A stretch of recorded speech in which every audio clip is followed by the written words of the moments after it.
Guys ഞാനൊരു ചേച്ചി ഒരു ഫോണില് റീൽ നോക്കിക്കൊണ്ടിരിക്കുന്നു. അപ്പൊ ആ പാട്ട് പാടിയത് നമ്മളെ വൈക്കം വിജയലക്ഷ്മിയാണ്. സോറി, അയ്യോ അവരെ കളിയാക്കല്ല കേട്ടോ. വൈക്കം വിജയലക്ഷ്മി പറഞ്ഞ പാട്ടുകാരിയാണ് പാടിയിട്ടുള്ളത്. അപ്പം ഞാൻ ചേച്ചിനോട് പറയണത് എന്താ വെച്ചാൽ, ഇത് വൈക്കം മുഹമ്മദ് ലക്ഷ്മി അല്ലേന്നാ ഞാൻ ചോദിച്ചത്.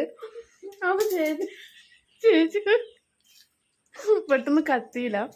അപ്പൊ ചേച്ചി പറയാം,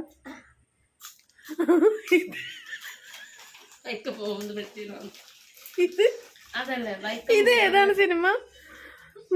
വൈക്കം മുഹമ്മദ് ബഷീറിന്റെ ആണോ എന്ന് ചേച്ചി ചോദിക്കുക. അത് ഞാനൊരു പൊട്ടത്തി, അതില് വലിയ പൊട്ടത്തി. ഞാൻ വൈക്കം വിജയലക്ഷ്മിന്റെ പറഞ്ഞതൊന്നും മനസ്സിലായില്ല. വൈക്കം മുഹമ്മദ് ബഷീറിന്റെ ആണോന്ന് നിങ്ങൾ പറയും.